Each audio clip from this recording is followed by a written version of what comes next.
Hai semuanya, apa kabar? Video kali ini kita akan membahas tentang perkembangan kurikulum. Ada yang tahu bagaimana perkembangan kurikulum dari masa ke masa?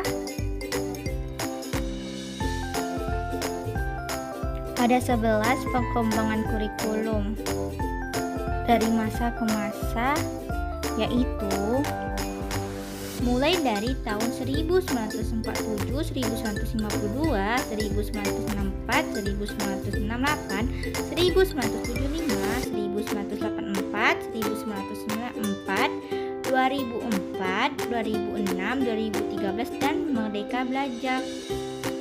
Mari kita lihat penjelasannya mulai dari kurikulum 1947.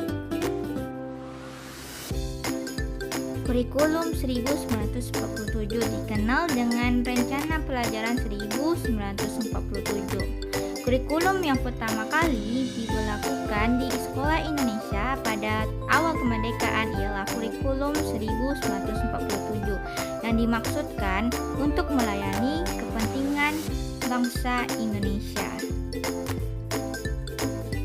Kurikulum 1947 dikenal dengan sebutan Rencana Pelajaran 1947 yang baru dilaksanakan pada tahun 1950.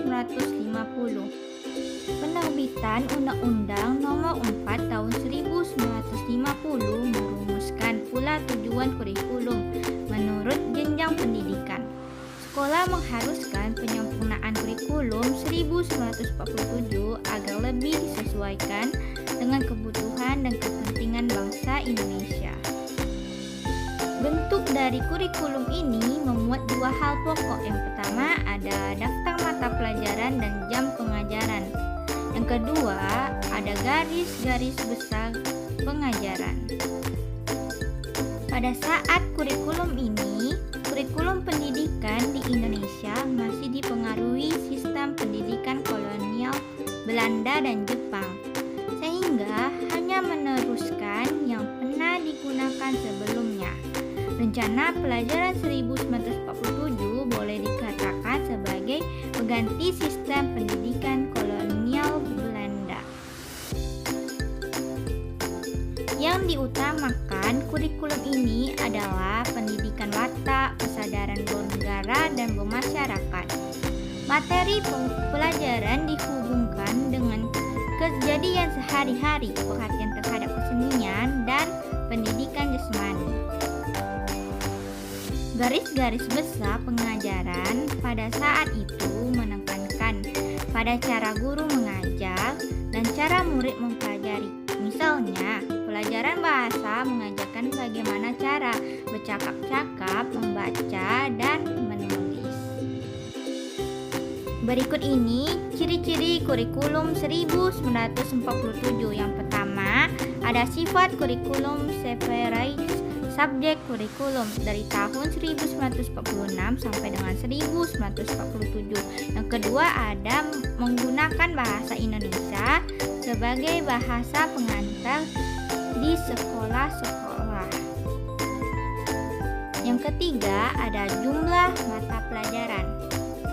Sekolah rakyat memiliki 16 bidang studi, SMP memiliki 17 bidang studi, dan SMA memiliki 19 bidang studi. Apakah teman-teman sudah mengerti dengan penjelasan kurikulum tahun 1947? Jika sudah mengerti, mari kita lihat penjelasan selanjutnya, yaitu kurikulum tahun 1952. Kurikulum 1952. Setelah Rencana Pelajaran 1947, pada tahun 1952, kurikulum di Indonesia mengalami penyempurnaan. Pada tahun 1952 ini diberi nama Rencana Pelajaran yang Terurai. Kurikulum ini sudah mengarah pada suatu sistem pendidikan nasional.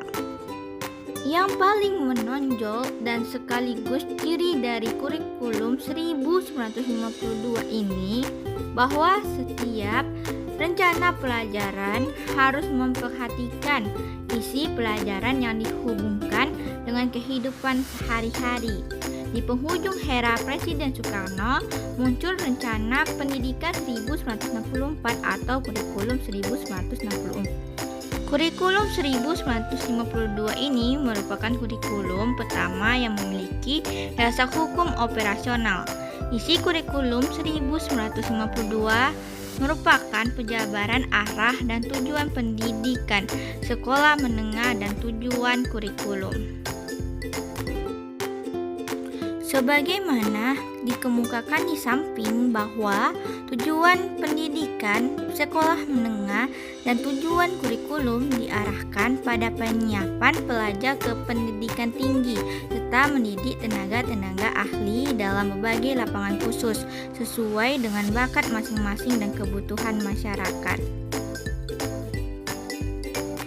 Apakah teman-teman sudah mengerti tentang penjelasan kurikulum 1952?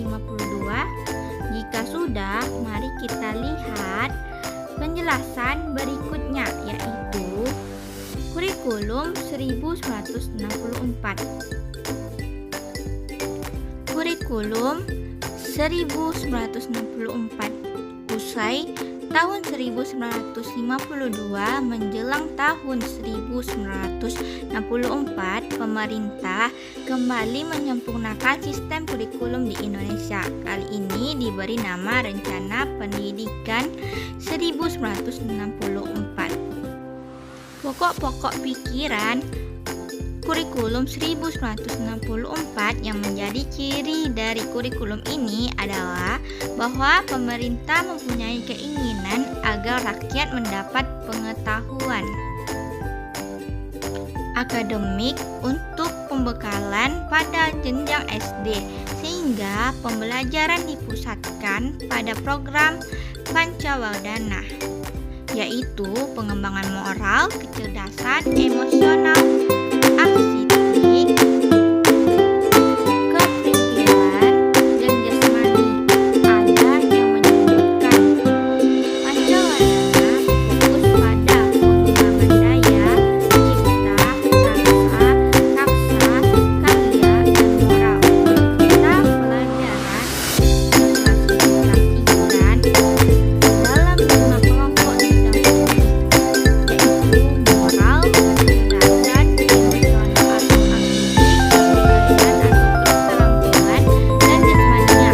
Pendidikan dasar sendiri menekankan pada pengetahuan dan kegiatan fungsional aktif. Apakah teman-teman sudah mengerti tentang penjelasan kurikulum tahun 1964? Jika sudah mengerti, mari kita lihat penjelasan selanjutnya, yaitu kurikulum 1964, 1975, dan 1984.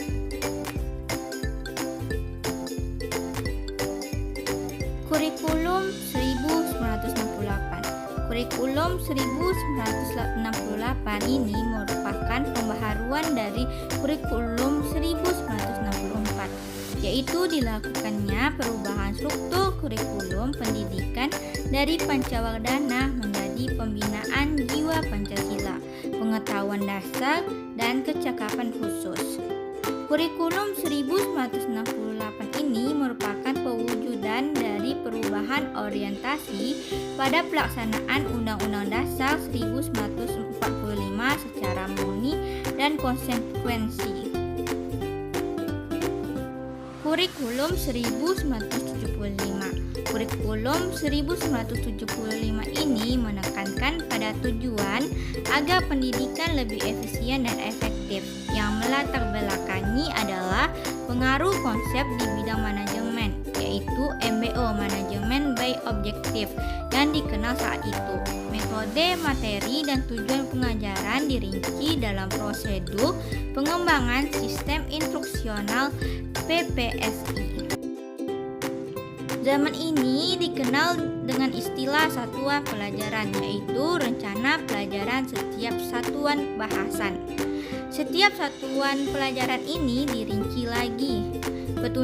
Ada petunjuk umum, tujuan instruksional khusus, TIK, materi pelajaran, alat pelajaran, kegiatan belajar mengajar, dan evaluasi. Kurikulum 1984 atau disebut dengan kurikulum CBSA. Kurikulum tahun 1984 ini mengusung proses skill approach. Meski mengutamakan pendekatan proses, tapi faktor tujuannya tetap penting. Kurikulum ini juga sering disebut kurikulum 1975 dan disempurnakan. Posisi siswa ditempatkan sebagai subjek belajar. Dari mengamati sesuatu, pengelompokan, mendiskusikan, hingga melaporkan. Model ini disebut cara belajar siswa aktif (CBSA) atau Student Active Learning. Kurikulum 1984 ini berorientasi kepada tujuan instruksional. Apakah teman-teman sudah mengerti tentang penjelasan kurikulum sebelumnya? Jika sudah, mari kita lihat penjelasan selanjutnya, yaitu kurikulum 1994, 2004, dan 2006 KTSP. Kurikulum 1994. Kurikulum 1994 ini dibuat sebagai penyempurnaan kurikulum 1994 dan dilaksanakan sesuai dengan Undang-Undang Nomor 2 Tahun 1989 tentang Sistem Pendidikan Nasional. Hal ini berdampak pada sistem pembagian waktu pelajaran, berubah dari sistem semester ke sistem tahun. Tujuan pengajaran menekankan pada pemahaman konsep dan keterampilan menyelesaikan soal dan pemecahan masalah. Kurikulum 2004. Kurikulum 2004 ini lebih dikenal dengan kurikulum berbasis kompetensi.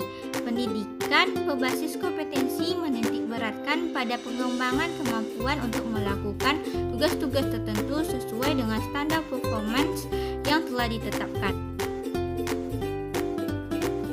Kurikulum berbasis kompetensi berorientasi pada yang pertama, hasil dan dampak yang diharapkan muncul pada diri peserta didik melalui serangkaian pengalaman belajar yang bermakna. Yang kedua, ada keberagaman yang dapat dimanifestasikan sesuai dengan kebutuhannya.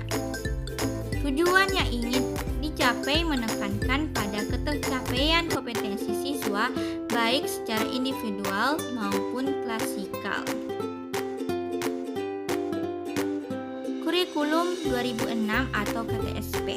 KTSP merupakan kurikulum berorientasi pada pencapaian kompetensi. Oleh sebab itu, kurikulum ini merupakan penyempurnaan dari kurikulum berbasis kompetensi atau kurikulum 2004. Pada kurikulum 2006, pemerintahan pusat menetapkan standar kompetensi dan kompetensi dasar, sedangkan sekolah dalam hal ini guru dituntut untuk mampu mengembangkan dalam bentuk silabus dan penilaiannya sesuai dengan kondisi sekolah dan daerahnya. Apakah teman-teman sudah mengerti tentang kurikulum yang dijelaskan sebelumnya? Jika sudah, mari kita lihat penjelasan berikutnya, yaitu kurikulum 2013 dan Merdeka Belajar. Kurikulum 2013. Kurikulum 2013 berbasis kompetensi memfokuskan pada pemerolehan kompetensi-kompetensi tertentu oleh peserta didik. Tema utama kurikulum 2013 adalah menghasilkan insan Indonesia yang produktif, kreatif, inovatif, efektif melalui pengamatan sikap keterampilan dan pengetahuan yang terintegrasi. Merdeka Belajar. Pada awal tahun 2020, Kementerian Pendidikan dan Kebudayaan menerbitkan kebijakan Merdeka Belajar Kampus Merdeka (MBKM). Kebijakan MBKM secara umum memberikan hak belajar bagi mahasiswa program sarjana dan sarjana terapan selama 3 semester di 2 program studi. MBKM bertujuan untuk